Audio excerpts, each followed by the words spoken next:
Our trip to Nashville was a blast, and the food scene here is not to be missed. If you're gluten-free or dairy-free like us, you don't have to miss out on that famous Southern hospitality. The food was delicious, but the restaurants don't just serve a meal, they pull you into the city's evolution, blending Nashville's historic roots with modern flavor that makes you feel like a local the minute you walk in.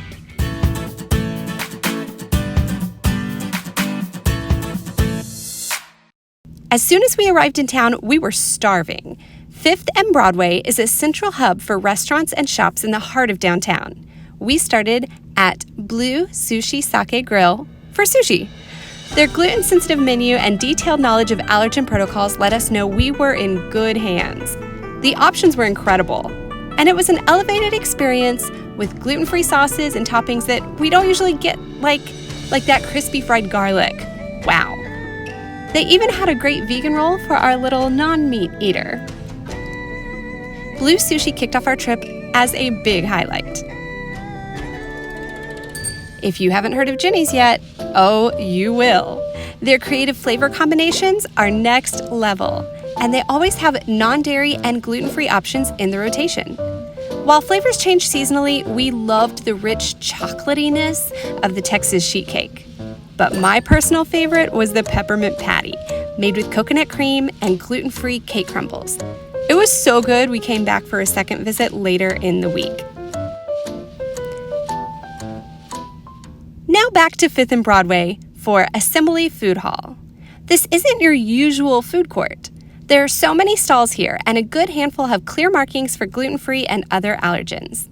We saw a 60 Vines location, which we know some of our celiac friends love, but we stuck to the stalls downstairs. My kids were thrilled with a gluten-free, dairy-free grilled cheese, while I went for a poke bowl. That was a little underwhelming. The only protein was shrimp. I also found a barbecue spot with a dedicated fryer for gluten-free french fries, while Nick grabbed a power bowl at Radish. I will say if you find the allergy discussion a bit exhausting, trying to have it at 4 different stalls for one meal can feel a bit chaotic. To be honest, I had so much sensory overload in there. I think my kids did too. We all just started shutting down. While we were at the food hall, Nick ran over to Five Daughters Bakery to pick up some donuts we had pre-ordered.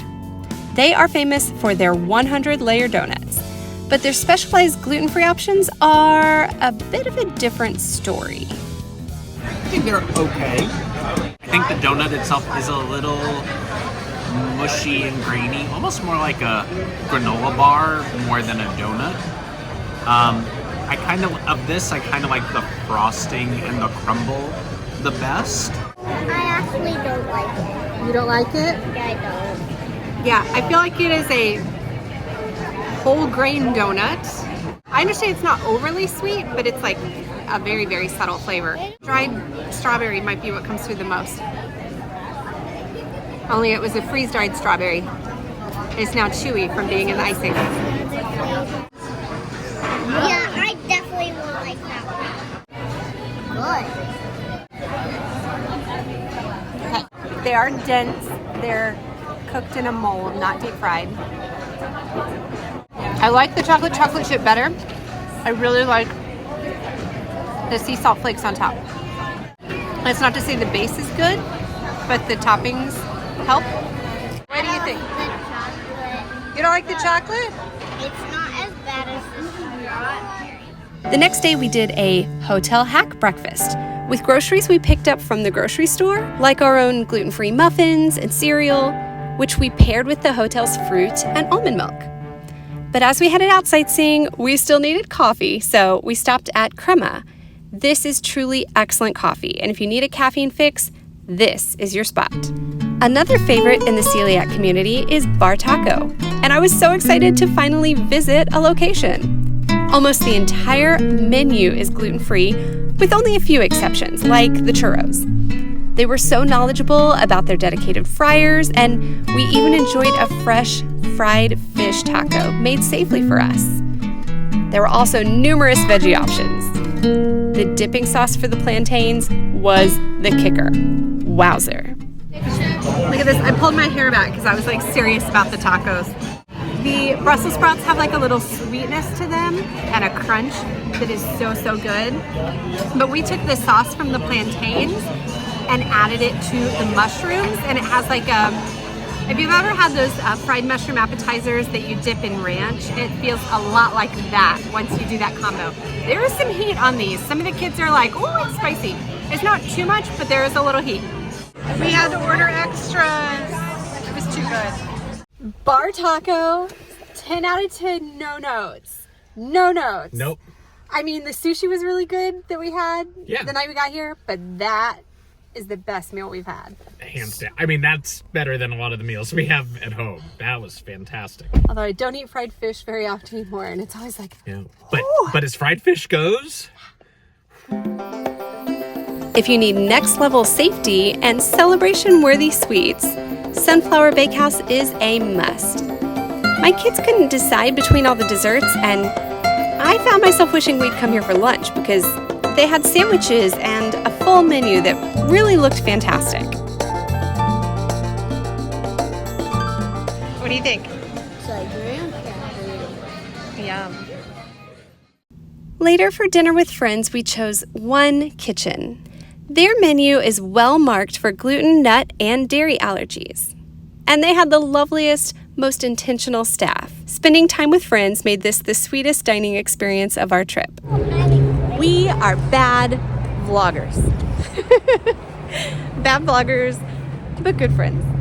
We had a lovely dinner meeting up with our friends who used to live in Hoboken with us right around the time both of us had our first kiddos. And it was so good to see each other and catch up for the first time in more than 10 years. But we didn't record any of that dinner. So we were at One Kitchen, which is part of One Hotel. And I was just so super impressed with how well marked everything on their menu was. Even the sign out front had gluten-free, dairy-free markings. On their specials board written with chalkboard. So mindful. Our server was amazing, knew every tweak that needed to be made so that even things that weren't perfect for us on the menu were made to be great. And the service was so incredible. The server brought us some bonus fries at the beginning because he said, I know how it is with kids. And so our kids all had French fries while they waited for their food, and it was amazing. The Brussels sprouts side was amazing. The fingerling potatoes were amazing. How was your salmon? Salmon was beautifully cooked. Was yours well cooked? Yes. It was beautifully cooked with a really seasoned, really yummy char on it. I got the kale salad with this salmon, and just everything about it was yummy. I would do every bit of that again. It was amazing. What was the best part? Food and friends. Yeah. We ventured just south of Nashville to spend a day in historic Franklin. On the way, we stopped at the Coffeehouse at 2nd and Bridge, and while they didn't have many gluten-free snack options, the aesthetic was so charming I had to include it. It's a perfect country coffeehouse atmosphere, and we got great dairy-free lattes, and I even picked up a beautiful scarf as a souvenir. The one place everyone said we had to try was Herban Market. It's one part specialty marketplace filled with artisan gluten-free favorites, and one part cafe with a massive menu that accommodated every one of our needs. This is delicious. I got an egg bowl, which looked pretty simple, and honestly I worried would be a little boring. I thought I might need hot sauce or salsa or something, an aioli. But they ask you which oil you want them to make it with, like a regular buttery flavored olive oil that does specify that it's vegan butter flavored olive oil, or a cayenne olive oil. And so I chose cayenne, and it has a kick, but it gave it so much flavor. The salmon burger. You can just look at it, and it looks amazing. It is amazing. There's a bunch of dill in there. It's really nice. The only thing we had to do to modify it was there's a remoulade that comes on it, and that sauce has dairy. So without the remoulade, it's good for dairy-free and gluten-free pescatarian. But it's not a trip to the South without barbecue. The Row offered great dietary accommodations along with live music to make it the ultimate Nashville experience. We kept it meat-free with Beyond Burgers, But we did taste test the barbecue sauces on our burgers. They let us know which ones were safe for gluten-free. We also tried deviled eggs and pickled veggies, which was a perfect way to celebrate the local culture. Are you getting to explore some new food? Little talking pickle. What do you have? Yeah. Okra. Yes. Okra. The okra is really smoky. And the pickled green beans are spicy. There's some red pepper flakes in there. Nashville's food scene has some incredible range, but what I love most was the energy. Every meal felt like an invitation to experience the city's growth and creative pulse right alongside the locals.